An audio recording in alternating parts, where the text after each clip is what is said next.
Iya, kita masih membahas hal ini dengan Kapuspen TNI AU Marsikal Pertama Jemi Trisonjaya. Pak Jemi, kalau kita lihat komitmen dari TNI Angkatan Udara untuk memperkuat pertahanan udara kita, kemudian kita lihat tadi sudah hadir di beberapa wilayah, misalnya yang menjadi perbatasan negara, menjadi pagar bagi NKRI. Tapi kemudian kita lihat kemampuan ini atau komitmen ini juga tidak cukup jika tidak ada kemudian dukungan dari alutsista yang cukup. Kalau dilihat kita punya potensi, misalnya ada PT Dirgantara Indonesia, juga ada PT Pindad. Bagaimana memaksimalkan ini agar kemudian tanggapan masyarakat selama ini bahwa alutsista kita itu selalu berharap kepada luar negeri itu diminimalisir, Pak Jemi? Saya kira ini kapasitasnya Kementerian Pertahanan ya untuk mengoptimalkan bagaimana industri pertahanan yang ada di Indonesia kita dimanfaatkan untuk mendukung alutsista yang digunakan oleh baik itu TNI Angkatan Udara, darat maupun laut. Mungkin silakan aja ditanyakan ke Kementerian Pertahanan bagaimana kerjasama yang sudah dilakukan. Tentunya TNI Angkatan Udara akan mendukung apapun kalau ini bisa dipakai oleh TNI Angkatan Udara. Iya, tapi kemudian secara teknis, ya, secara teknis seperti apa TNI AU melihat mungkin dari sisi kenyamanan, dari sisi kualitas alutsista yang sedang dipakai atau kebutuhan yang saat ini dibutuhkan misalnya? Saat ini TNI Angkatan Udara sudah menggunakan beberapa pesawat yang dari PTDI.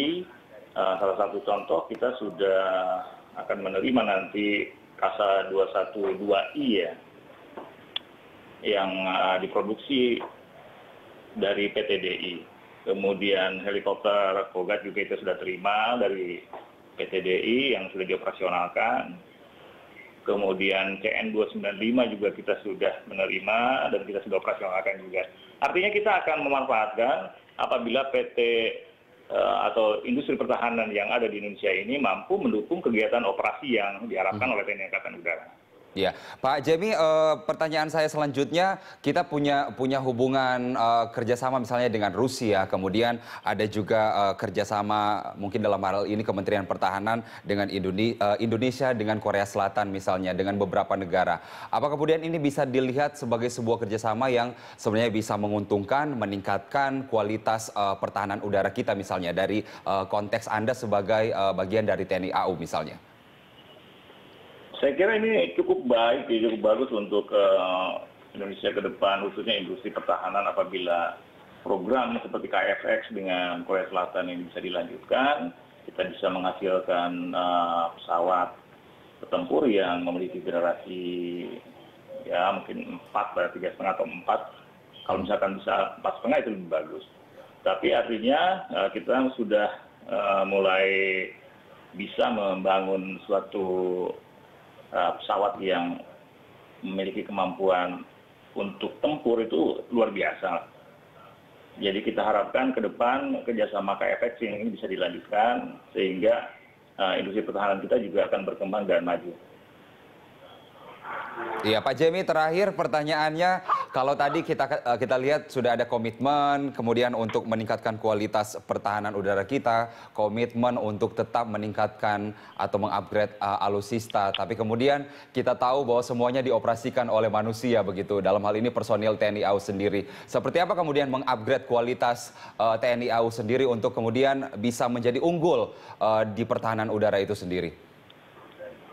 TNI Angkatan Udara sudah memiliki konsep mulai dari basic pendidikan, kita sudah rubah sistem digitalisasi yang asalnya menggunakan analog, kemudian demikian juga sumber daya manusia yang ada di kita juga diikutkan pendidikan di luar negeri, seperti pengambilan pesawat-pesawat yang akan didatangkan ke kita, baik itu teknisi, kemudian penerbang, kita kirim ke sana untuk mengikuti pelatihan, pendidikan, sehingga diharapkan pada saat kembali bisa transfer knowledge kepada